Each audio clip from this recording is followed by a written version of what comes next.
Okay, so here I am back in California, and first thing I want to do is thank everybody for giving my mom all the love that they gave her, because that was really hard for her. She cries like when we talk about it sometimes, and as I mentioned in the video, when she was telling me all those things about my dad, and about like things that I didn't really remember, because I don't remember a lot.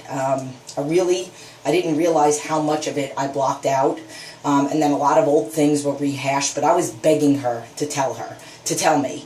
I was basically telling her, because there was something that I did remember, so I gave her like an example, and I'm like, hey, I know that this is something that I remember, and it made me better because of this, so maybe I'll like be more aware of some of the things that I do because of something that happened to me in the past. And there were a couple things that really like made me very aware of something that I do now. We don't really have to get into all of it, but it kind of made me think, and I have talked about this before in another video, but the main purpose of this video is to talk about forgiveness. I will be honest with you, and literally I say it all the time, and the post this morning that I mentioned about what somebody else thinks of you, and that them being rude to you is really what they think about themselves. You can't move forward until you literally forgive, or because you're never going to forget. I mean, unless you're me and you forget everything. But you have to forgive to move on. And literally, my words, because I wrote it down, because you know how I have a terrible memory. So I literally said, recognition of your traits or some of the things that you're doing, and then forgiveness is essential to your survival. The only reason why I survived this whole thing was because I acknowledged it, I realized where the problem was, what it was that happened, and literally it all happened when I was in the hospital.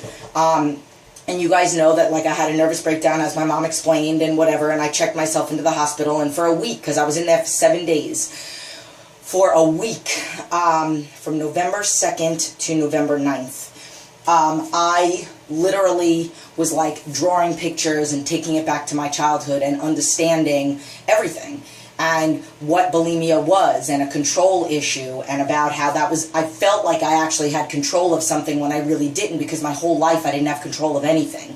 I didn't have control of my own emotions. I didn't have control of what I wanted to do, because I was always trying to please everybody. Please my father. Nothing was ever good enough. What do I want to do with my life? But he might not like that, and all these other things. So when I was in the hospital, I learned to identify and recognize where all this stuff was coming from, and then realize that I wasn't living my life for me, and that it really doesn't matter what anybody else wants. For me, it's none of their business how I live my life. And then forgiving. So the biggest thing I want to come across in this is that I'm not mad at my dad.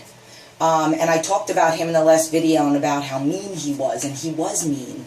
And it's really sad, some of the things that he did. And I don't know where, and I'm not, what's the word I'm looking for? I'm not defending him. I'm not defending him. But my father grew up with my grandfather wasn't a very nice person. And I think that's a lot of why my father turned into who he turned into, because my mother even says that he was different before his father passed. And my father felt a certain way about his father when he was alive, and then all of a sudden my father changed and started thinking differently of his father after he died. Maybe he was sad, maybe he was upset with himself for the feelings he had for his father when he was alive, and then my father kind of turned into his father, and then everything changed. Everything. My mom's marriage, the way he was with me and my sister. But I'm not mad at him. And here's the reason. And I am very big on karma. Very big, and I think you guys know that. And I truly believe that I'm not going to expend any energy in lashing out bad karma or bad things to somebody that might lash out at me. It's not worth it for me. I don't, like, for example, somebody cuts me off. I'm not going to drive up to them and try and cut them off, because eventually karma will get them. Sometimes you have the pleasure of seeing it. One time I got cut off by a woman that was like driving her Lexus truck so fast. She was probably on the way to go shopping. That was totally judgmental. I apologize, that was terrible. But she was speeding and totally cut me off, and I just left it alone. And what happens? 5 minutes up the road, she got pulled over. there's her karma. I don't have to waste any time doing anything to her because she'll get it. What would happen if I would have sped after her and then the cop got me? There's no point to it. So that is my point with my dad. If you read the 4 agreements and you truly believe in don't take it personal, because everything that somebody does to you is really how they feel about themselves. It doesn't matter how mean somebody is to me. I could be upset with them for judging me, but at the end of the day, it's what they're surrounded by. It's their ish. It's their issue, and that's the reason why they're lashing out at me. I know deep down in my heart, that I have a stomach condition. I know about all my issues. I know what I struggle with every day. I know how hard it is to get up every morning, and I would never use the word easy in reference to anything. No, it's not easy for me to get up because I've done it so much. It's hard every morning for me to get up. It's hard to run. Every workout is a challenge. But whatever, going back to that. So I'm not mad at my dad. I'm not mad at him. Because you want to know why? I can't get mad at him because of how he was with me, because of my life growing up, because of my mother, because of the things she tried to do, because of what she left, what she survived, what my mother is going through right now, like everything, it made me who I am today. If my dad didn't do those things to me, if I didn't live that life with my dad, if I didn't have that nervous breakdown, if I didn't have Crohn's disease, I wouldn't be on camera with you right now. I wouldn't be able to touch the world. And to me, I live a freaking phenomenal life. I am very happy with everything that I have. I'm happy I have Crohn's. I'm happy I have a hypothyroid. I'm happy every single time I go into the hospital because it's just that opportunity that, I'm not happy for a $5,000 bill, but it's another opportunity. It's a blessing in disguise. It's another opportunity for me to post a picture of me the next day with my little hospital thing on and still running and whatever. These are all opportunities for me to inspire, and my life is great, and I met my husband, and I had my son when I never wanted to get married and never wanted to have a kid because I was petrified to bring another child into the world, or petrified that my husband would change and start doing the things that my father did after he married my mother. But you want to know what? At the end of the day, you got to have faith, you got to think positive, you got to think you're not a reflection of where you came from. And if my husband does go schizo on me, and he does completely change and decide he want to leave me or act like crap, I don't have to stay with him. Because I'm independent enough, and granted, I don't ever want to live without my husband, and I say that to you 1,000 times. I'm not saying that I'd be okay and I don't need him. I need him. But what I'm saying is that there's that 1% of me that knows deep down in my heart that I will survive if he ever turns into the situation that happened with my mother. I'd be devastated, but I'd eventually be okay and be able to take care of my son. Again, that takes nothing away from the fact that I am in love with my husband and I have a beyond phenomenal life, and I would not want anything to change. But that was part of the reason why I never wanted to get married. And I feel like I learned how to survive my childhood. So what am I going to bring to the table to bring to a child for life lessons? But you want to know what? With a phenomenal husband that my husband is, and absolutely phenomenal parents that his parents are, and the life lessons and how my husband was brought up and what I have to bring to the table, I guarantee you my son is going to be successful in anything he does.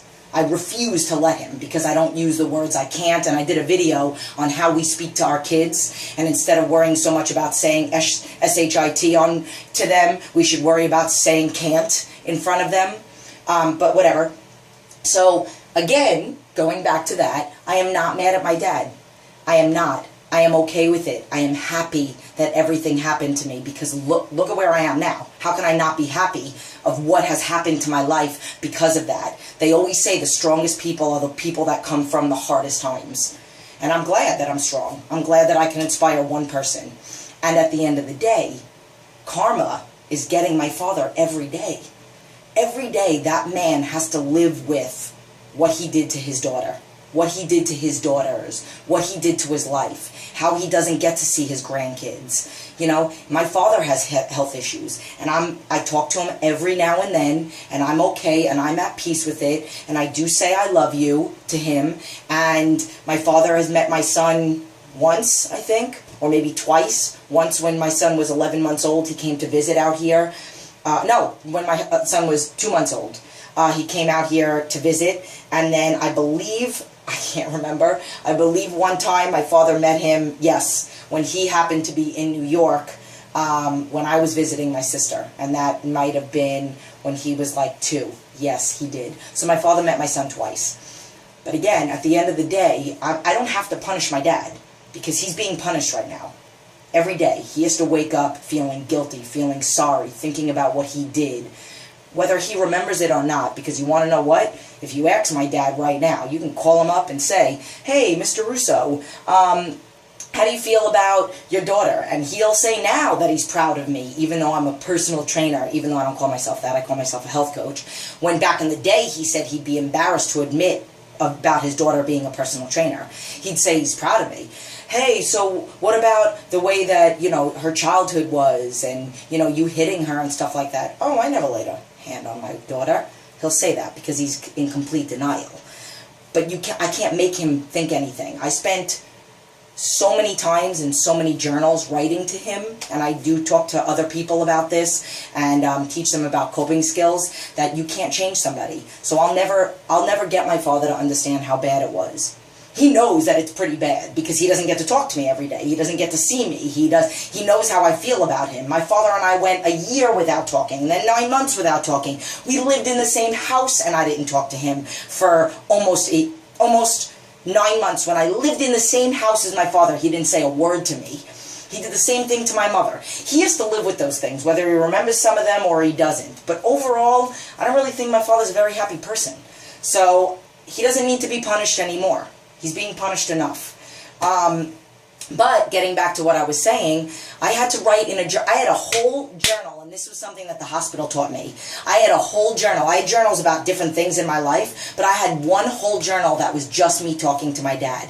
I had written him letters when I was a kid and I was in therapy, since he sent me to therapy, and they told me, write him letters, try to talk to him, try to tell him about how he was with you, get him to understand how you feel, make sure you get it all out on paper. And now I wanted to make sure that I said everything to him because he was very intimidating. So if I ever tried to talk to him when I was a kid, I would always forget what I wanted to say because he had this way about him that you completely go blank. And so I would write to him. And then he would either not even acknowledge my letter, or when he did, he would deny everything in there and basically tell me that my feelings were crap. So it got to a point where I did what the hospitals told me to, and I would just journal talking to him, and it would make me feel better, whether he acknowledged it or not. I would literally just talk to him in my journal. I had another journal for something else. I had another journal for something else. I still have all of them saved. All different journals for different themes. But I listened to what the hospital said. I did my affirmations, and I did my journaling. I even talked about boyfriends in my journals and stuff like that. But the biggest thing is when you identify with what your issue is and you need to fix it or work on fixing it, you have to accept that you cannot change somebody. You have to change the way that you deal with them. So my way of dealing with my father and my situation was speaking to him via journal. They say you can throw it away, and to be totally honest, I can't remember if I still have it.